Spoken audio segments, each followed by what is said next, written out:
Kuterevu oli ku John K Media byonna gye musinza okubanga mutulaba mwebale nnyo mwebale ddala nze John K Uganda tukomyewo nate n'akanyomero kaffe akamanyikiddwa nga ekiri ku social media era nga ekiri ku social media olunaku olwaleero lwe lutalo wakati wa Alien Skin ne mwana mulizamukiddwa nga Palaso olutalo olukyagenda mu maaso nnyo nnyini ddala era nga lwatuuse kati ku Friday eno buli omu alina n'ekivulu. Alien Skin ina ekivulu kye bakiyita ni City and Danger concert kiri wali ku Freedom City mutwalo n'emitwalo ebiri. Then Palaso yali ku cricket of Erugogo actually yali yalangana dda kya mitwalo ebiri. Kati jukira bano bombi gye buvuddeko twalabako akatambi akafuluma nga Palaso agenda maaso n'okubeera nga kuba Alien Skin MP ng'akaana akato naye Alien Skin n'atazaayo era abantu abasinga ne bavaako ne bavumira Palaso olw'ekintu kyakoze ate ne beebaza Alien Skin okubeera nga teyazizaayo mumbi ate abantu ne baga Alien Skin bugyogamba totya Danger mwana akunyiga ati MP gwe n'osigala ng'oli awo ddala kituufu olabika totya Danger blablabla yagira bye yayogera. So tuba tuli awo nga tulaba Alien Skin awanise concert. Abantu abasinga amawulire gano eno twagafuna ku Monday ku makya mawulire gakira ku makya nga gasaasaana nga galaga Alien Skin nga bw'alina ekivulu ku lunaku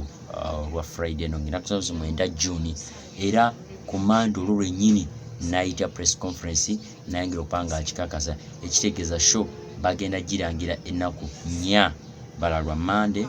olwokubiri olwokusatu n'olwokuna kwa Friday lubeera ebeera show yennyini. So kati awo zaabike wabula kigambibwa nti Alien Skin ono okutegeka eno show musajja mukulu amanyikiddwa nga Abitex yamuli emabega. Abajjukira obulungi abagobera ensonga zino Abitex gye buvuddeko abadde takwatagana bulungi ne mwana muliza amanyikiddwa nga Palaso era y'omu yamwitanga muyimbi wa COVID n'agamba aseera nnyo blablabla n'ebiringa ng'ebiri awo. So kati ndooza bwe babaddewo ne kaneno ka beef olwakaneno obukubagano obwabaddewo ate namba esinga nevaayoko ng'eraga yeekubira eri side ya Alien Skin n'akosa akakisa kano ne babeera nga bateeka ekivulu mu wiiki emu yokka kibeere nga kikola kinga weekiri wali eri kigenda kubeera side za wali ku Freedom City. Wabula Balam ono nga ye mutegesi w'ekivulu ekyamwana muzimukiddwa nga Palaso ekigenda okubeera ku cricket ovo si musanyufu ne munywanyi we nnyo nnyini ddala okubeera nga yamutaddeko ekivulu. Jukira bano bombi bali mu kibiina ekigatta ba promoters mu ggwanga lya Uganda association eyo era nga Abitex ye president then mukulu amanyikiddwa nga Balam ye mumyuka we era Balam yavuddeko n'agamba nti ekigendera kyatandikawo ekibiina kinene ky'aba promoters nti bw'olaba nga munno abadde ategese tovaayo atege okubeera ng'oteekawo ekivulu ojja kubeera ng'omulemesa naye yeewunyizza pulezidenti we okulaba nga alina ekivulu ate nga naye alinayo ekivulu kw'olwo olunaku. Wabula ye agamba Alien Skin etamwinaako buzibu kubanga naye agenda kuba nga afuna akafuna akasimu n'ekyanaakona ne ku nsonga ey'oku Freedom City. Ejjuka Freedom City ng'ennaku z'omwezi 31 Desemba omwaka oguwedde nga tuyingira omwaka guno waliwo ensasage yaliwo naddala ku ssaawa ey'okuba fireworks era waliwo abantu abalusulamu akabana ddala abaana bagenda basana okuba nga baafa era ekivulu ekyo ne bagezaako n'okubeera nga bakisiba okubeera nga tekikyakyaza bivulu wabula bamala ne bakikiriyalinga era Abitex wagenda okubeera nga ateeka ekivulu kya Alien Skin. Wabula ndabyeko omukulu amanyikiddwa nga Balam n'avaayoko n'agamba ekifo kyennyininyini baavaayoko ne bakiwera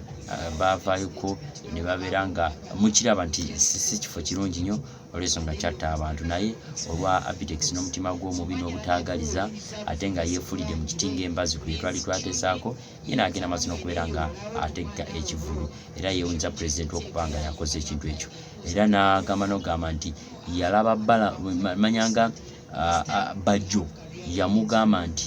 oyo Abitex yakwatako sente n'aziwa abavubuka babere nga bagenda bajyankalanye enkambi ya Palaso. So nyaga kuwako ku musajja mukulu amanyikiddwa nga Balam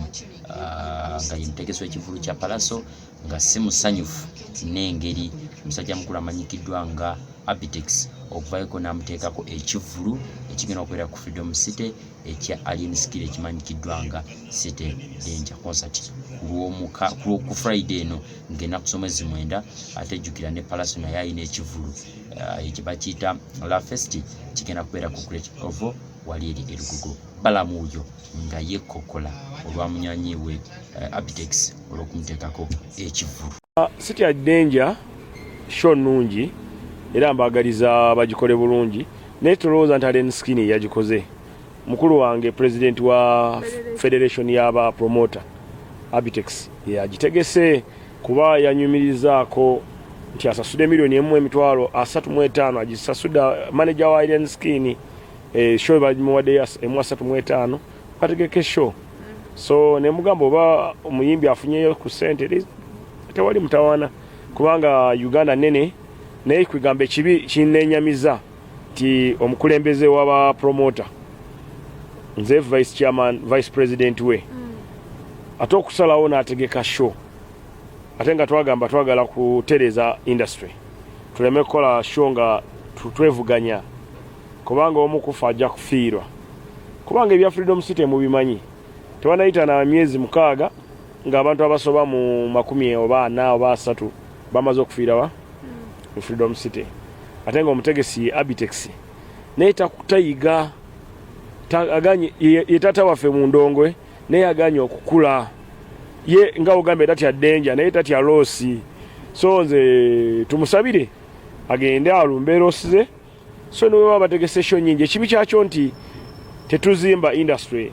tu promoting abantu okwekuba abategesi tugule show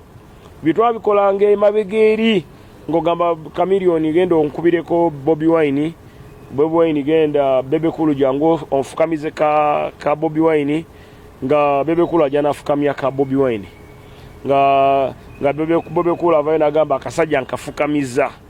so era bimanyi nti Bebe Kulu jjajja waabwe tata waabwe afukamyanga nnyo Bobi Wine yes nga mfukamya butaka Bobi Wine ne yetonda nze insonyiwa so ebivudde dda kati ng'oli ategeka wali show nga nono ategeka wano show so mbadde manyi level tugivuddeko nga tugenda ku level ki endala level ennungi ey'okukola mani yes ey'okuwanga n'ekitiibwa ey'okuleka abantu ne bakola naawe no planning nga n'okola so ye musinguzi asazeewo agambye tatya Danger tatya losi good luck aje tuzabike emipiira aje mulageko nze kubanga nze mbadde ne bajo n'angamba yaliwo ng'alaba Abitex ng'akwata sente aziwa abayaayi 40 bagende balumbe Palaso